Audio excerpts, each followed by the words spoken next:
La profecía bíblica de los últimos tiempos tiene que ver con la venida del Mesías y el comienzo de su reino en la tierra. Para los que creemos que Jesucristo es el Mesías, debemos tener en cuenta que no solo hay profecías sobre su regreso, sino que hubo una gran cantidad de profecías con respecto a su primera venida. De modo que para saber cómo interpretar las profecías sobre su regreso, debemos poner especial atención al cumplimiento de las mismas en su primera venida. Una de ellas es crucial para su identificación: las 70 semanas de Daniel.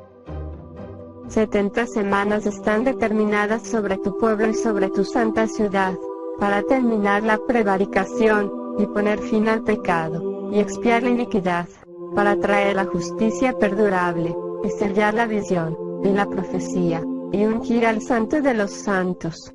Daniel 9:24.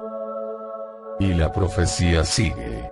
Sabe, pues, y entiende, que desde la salida de la orden para restaurar y edificar a Jerusalén, hasta el Mesías príncipe, habrá 7 semanas, y 62 semanas.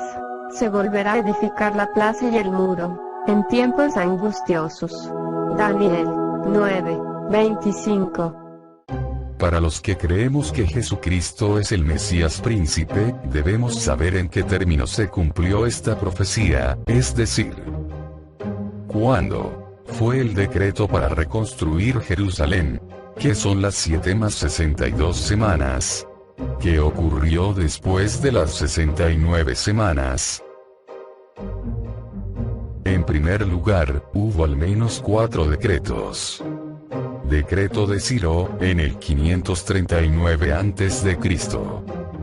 Decreto de Darío, entre el 519 y 518 a.C. Decreto de Artajerjes a Esdras, en el 457 a.C. Decreto de Artajerjes a Nehemías, en el 445 a.C. Los primeros 3 solo se centraron en el regreso de los judíos y en la reconstrucción del templo, mientras que la reconstrucción de la ciudad se llevó a cabo durante el decreto de Artajerjes a Nehemías, como consta en este fragmento de la Enciclopedia Encarta.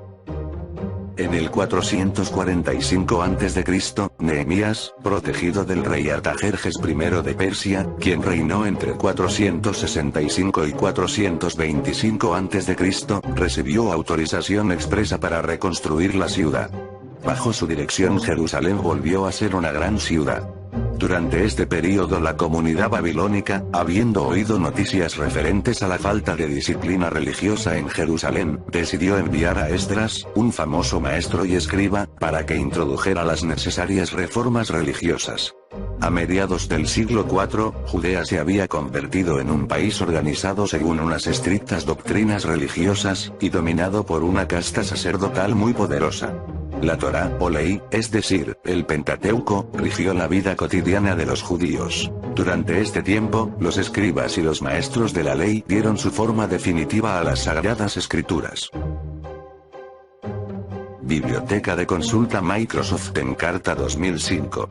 Copyright 1993-2004 Microsoft Corporation. Reservados todos los derechos. Ese decreto fue dado de acuerdo al libro de Nehemías, en el mes de Nisán del año 20 de su reinado. El 1 de Nisán del año 20 del rey Artajerjes fue calculado por el Observatorio Real de Greenwich en el Reino Unido, como el 14 de marzo de 445 a.C. Una vez establecida la fecha de inicio, comienza la cuenta de tiempo hasta el Mesías príncipe.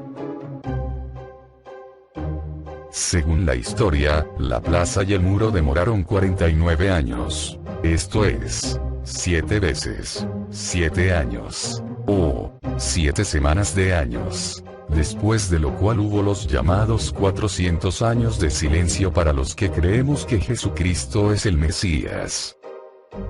Y puesto que tenemos la fecha en que inició la profecía, nos faltaría tener la fecha cuando estas 69 semanas terminan, como sigue.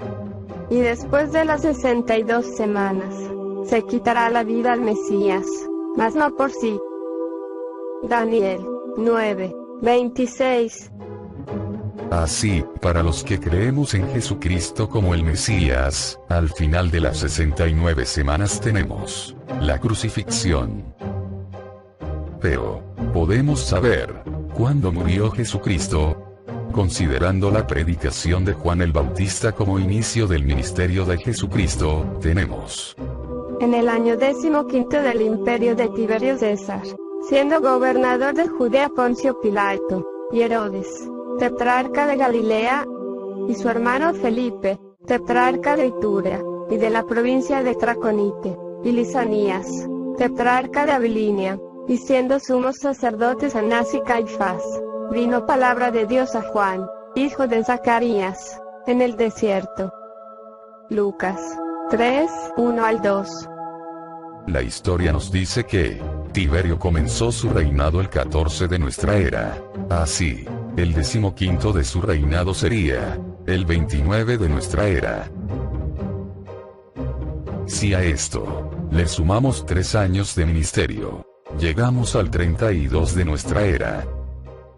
Y si consideramos que su muerte fue en la fiesta de la Pascua de ese año, tenemos que, según el Real Observatorio de Greenwich, esa Pascua, 14 de Nisán del año 32 después de Cristo, coincidió con el 10 de abril del 32 de nuestro calendario gregoriano, por lo que las 69 semanas tendrían que terminar antes de esa fecha. Así, al contar los años, desde el 445 a.C.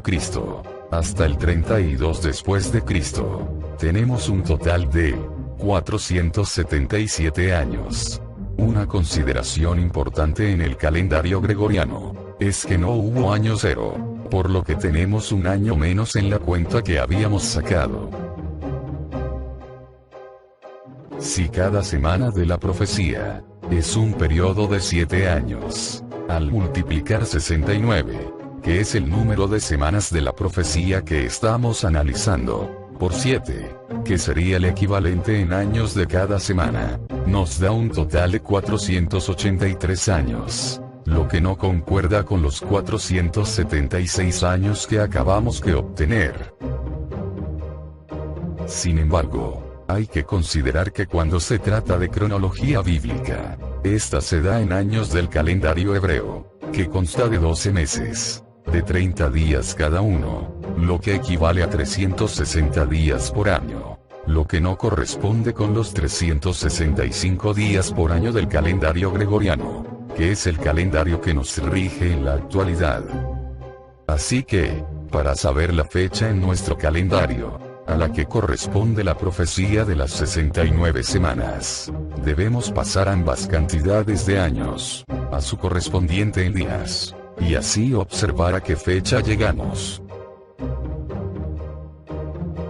Otro aspecto a considerar en el calendario gregoriano, son los años bisiestos, es decir, cada periodo de 4 años, se agrega un día. Durante esos 476 años, hubo 119 años bisiestos, por lo que hay que agregar 119 días.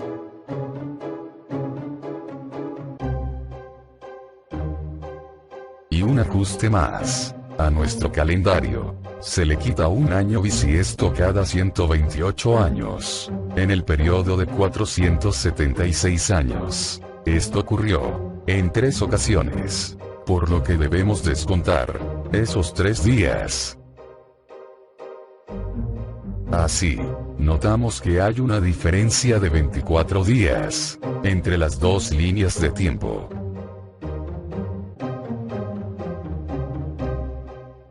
Recordamos que para la cuenta de años de la línea de tiempo del calendario gregoriano, se consideraron años completos, es decir, del 14 de marzo de 445 a.C., al 14 de marzo de 32 después de Cristo, por lo que si avanzamos en nuestro calendario, esos 24 días faltantes, llegamos a la fecha esperada, 6 de abril de 32 después de Cristo. ¿Qué sucedió el 6 de abril de 32 después de Cristo? La última Pascua que celebró el Señor Jesucristo fue el 11 de abril, por lo que tenemos que saber qué pasó 5 días antes. El Evangelio según Juan nos dice lo siguiente: 6 días antes de la Pascua, vino Jesús a Betania, donde está Lázaro, el que había estado muerto, y a quien había resucitado de los muertos. Juan 12:1.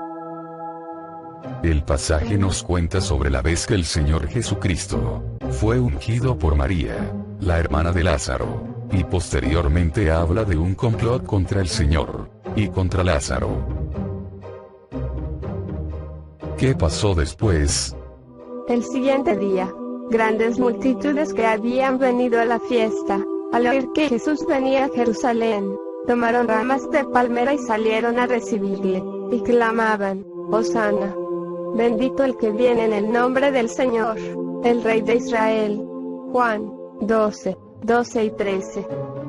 Ese día, nuestro Señor Jesucristo cumplió, literalmente, la profecía que se encuentra en Zacarías 9:9 y 10. De este modo, 69 de las 70 semanas de la profecía de Daniel se cumplen con la entrada triunfal de Jesucristo en Jerusalén. Pero, ¿qué hay de la 70ª? Y por otra semana confirmará el pacto con muchos. A la mitad de la semana, hará cesar el sacrificio y la ofrenda. Después, con la muchedumbre de las abominaciones vendrá el desolador, hasta que venga la consumación, y lo que está determinado se derrame sobre el desolador. Daniel 9:27. ¿Quién confirma el pacto y hace cesar el sacrificio y la ofrenda? ¿De qué muchedumbre de abominaciones habla? ¿Quién es el desolador? Dependiendo de cómo se respondan estas preguntas, La interpretación puede ir de un extremo a otro totalmente opuesto. En el siguiente video se tratará de dar respuesta a estas cuestiones.